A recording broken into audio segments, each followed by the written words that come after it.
Bismillahirrahmanirrahim. Assalamualaikum warahmatullahi wabarakatuh. Alhamdulillah, puji syukur kita panjatkan doa kepada Allah Subhanahu wa taala karena hari ini kita masih sehat walafiat, diberikan kesempatan untuk menjalankan aktivitas hari-hari kita. Hari ini saya setelah membuka-buka Instagram menemukan salah satu tokoh anak muda yang punya kapasitas pengetahuan yang memadai terkait dengan kepemudaan dan beberapa disiplin ilmu yang lain. Saya belum terlalu mendalami bagaimana biografi beliau, akan tetapi itu sangat menginspirasi. Namanya Aidil Pangandra kalau nggak salah ya. Tadi kebetulan saya lagi buka-buka Instagram, tiba-tiba lewat videonya dan saya follow beliau.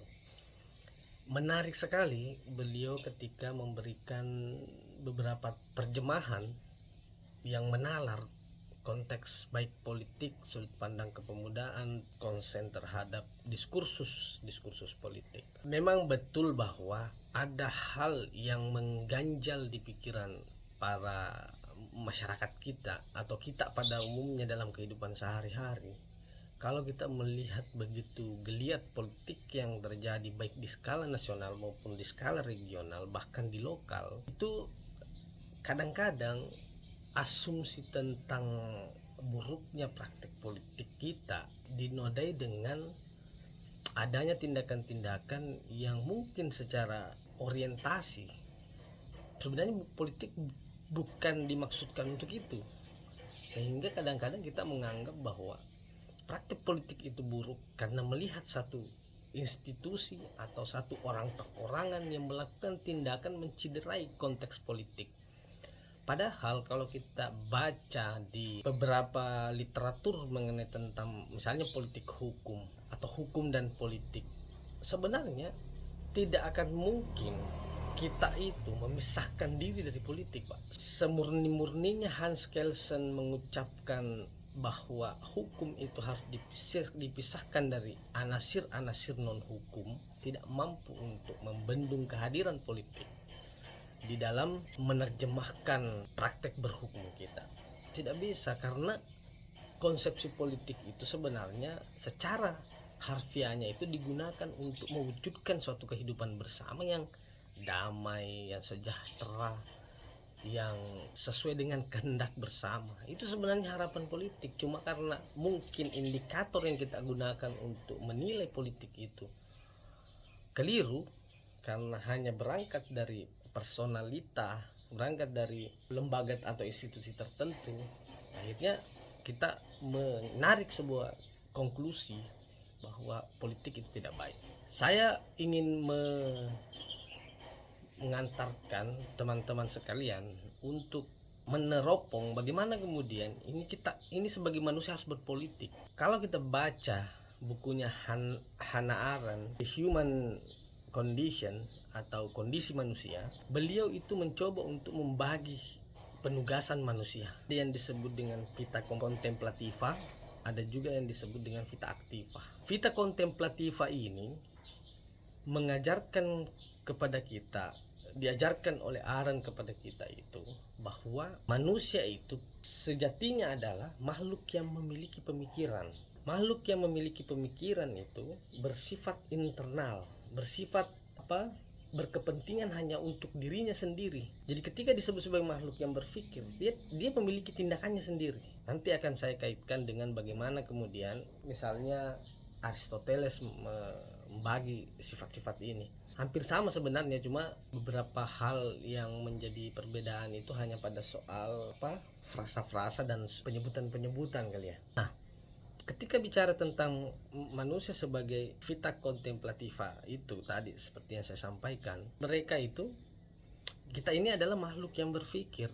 Jadi ketika ada seorang manusia yang tidak menggunakan nalarnya untuk berpikir, otaknya untuk berpikir, untuk melakukan penalaran, berarti dia mereduksi dirinya sebagai manusia. Kenapa? Karena kehendaknya memang kita harus berpikir. Soal apakah kemudian pemikiran kita itu bisa diterima secara meluas, berskala nasional atau tidak berskala nasional, itu soal lain. Nah, sebelum lanjut, saya ini menyampaikan juga bahwa kenapa penting juga saya bahas soal ini, karena hari-hari ini gejolak politik kita itu baik di skala nasional kan sudah berakhir, karena tinggal menunggu pelantikan presiden dan wakil presiden dan tinggal menunggu rapat pleno KPU hari ini kalau tidak salah tanggal 28 akan dilaksanakan rapat pleno, kalau bukan 28 29 akan dilaksanakan rapat pleno KPU untuk memutuskan tindak lanjut putusan Mahkamah Konstitusi. Tindak lanjut putusan Mahkamah Konstitusi itulah nanti kemudian yang dijadikan dasar oleh KPU untuk menetapkan ulang pelaksanaan pelaksanaan rekapitulasi penghitungan suara, pemungutan dan penghitungan suara yang dilakukan pada Februari lalu. Nah, paskah ini sebelum bahkan dilantik presiden nanti kan ada situasi di mana kemudian pesta politik, pesta demokrasi tingkat regional, dalam hal ini pemilihan gubernur dan wakil gubernur, bupati dan wakil bupati, atau wali kota dan wakil wali kota untuk tingkat kota, mengharuskan kita untuk kembali merestart diri agar kita tidak terbelenggu pada situasi di mana pesta politik nasional itu hal-hal yang sifatnya mereduksi tafsir politik yang sesungguhnya itu kita tidak boleh tergiring untuk membawa itu masuk pada ranah pesta politik lokal dan politik di tingkat regional. Harus ditepis hal-hal yang demikian. Nah, akhirnya saya berkepentingan juga untuk menyampaikan ke teman-teman sekalian bahwa konteks kenapa kemudian kita harus berpolitik secara dasar harus kita ketahui secara bersama-sama. Kemudian tadi yang pertama vita contemplativa, yang kedua itu vita activa. Vita activa itu berkaitan dengan kondisi manusia yang melaksanakan kegiatan itu menghasilkan suatu tindakan yang sifatnya keluar, eksternal. Kalau tadi manusia sebagai makhluk yang berpikir, dia internal. Manusia sebagai makhluk vita activa, dia sifatnya eksternal. Dia bersentuhan dengan sesuatu hal yang di luar dirinya. Vita activa ini oleh Arendt itu dibagi menjadi 3. Ada yang disebut dengan istilah anima laborans. Anima laborans ini menjelaskan mengenai manusia itu dalam konteks bertahan hidup sehari-hari.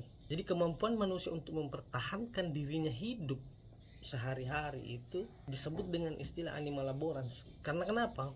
Manusia tidak akan mungkin untuk melanjutkan hidup dan kehidupannya ketika dia tidak makan, dia tidak minum, dan untuk melengkapi makan minumnya manusia itu dia harus tidur, dia harus berolahraga, dia harus berkendara, dia harus mempunyai rumah dan seterusnya. Hal-hal yang sifatnya memang sangat personalita yang kemudian mengakibatkan dia bisa bertahan hidup, itu anima laborans. Kemudian ada juga yang disebut dengan homo faber. Homo faber itu manusia diciptakan untuk menghasilkan suatu karya. Dia mampu untuk menciptakan sesuatu hal yang kemudian apa yang terbesit atau apa yang ada di dalam pikirannya.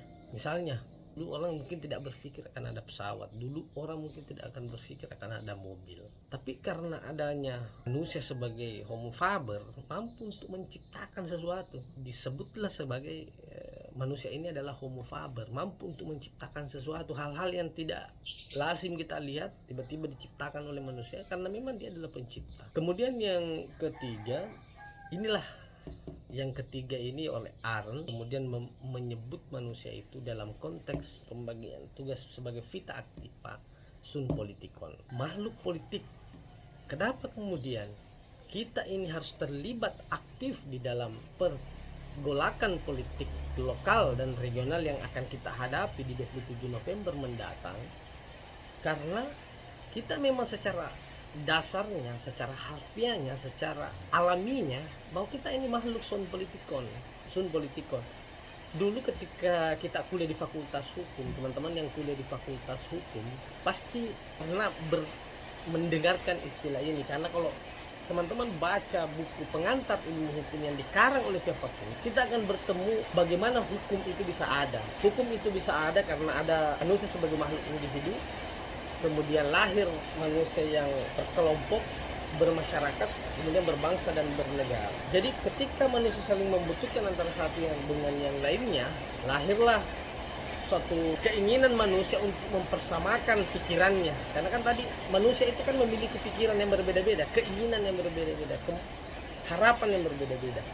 Untuk menyatukan harapan inilah kemudian dibuat ketentuan norma dan norma-norma yang harus ditaati.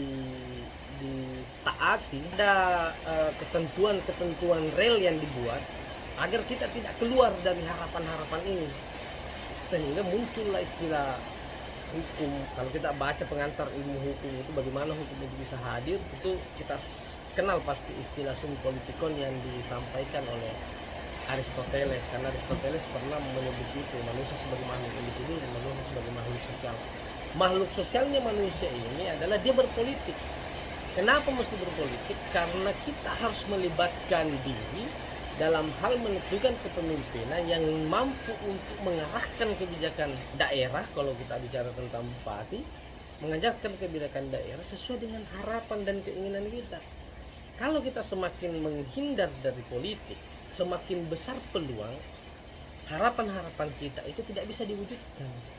Semakin kita mendekati politik, semakin kita dekat dengan politik, semakin dekat dengan kebijakan, semakin dekat dengan otoritas, semakin dekat dengan orang yang punya kebijakan untuk menentukan arah dan masa depan suatu daerah, semakin besar peluang kita untuk menentukan, untuk mewujudkan harapan-harapan kita. Itu yang menjadi dasar kemudian, meskipun sebenarnya kalau kita kaji soal vita contemplativa dan vita activa ini, Karl Marx agak benturan dengan konsep, karena misalnya Karl Marx menetapkan vita contemplativa ini dalam dia sebagai suprastruktur dalam kehidupan manusia.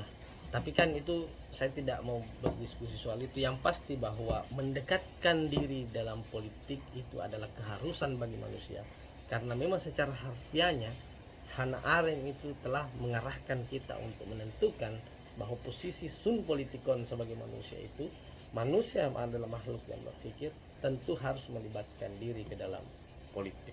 Jadi teman-teman jangan fobia untuk menghindari politik. Kemampuan teman-teman sangat dibutuhkan untuk mengatur arah kebijakan daerah mau dikemanakan. Semoga apa yang kita lakukan hari ini mendapatkan berkah dan inayah dari Allah Subhanahu wa Ta'ala. Semoga pula kontestasi pemilihan kepala daerah yang terus bergeliat dan belum ada ujungnya, belum kelihatan siapa yang direkomendasi, siapa yang merekomendasi. Sudah ada yang direkomendasi tetapi masih ada geliat apakah ada calon lain yang direkomendasi. Beberapa kejutan-kejutan sudah terjadi di Sulsel misalnya. Di Bone ya sudah ada kejutan tapi belum terlalu kelihatan. Semoga apa yang dilakukan hari-hari ini senantiasa tidak lain adalah kepentingan dan masa depan daerah kita sama-sama. Sekian dari saya untuk hari ini, semoga bermanfaat. Akhirul kalam. Assalamualaikum. Jangan lupa belajar beribadah dan berbakti kepada orang tua. Assalamualaikum warahmatullahi wabarakatuh.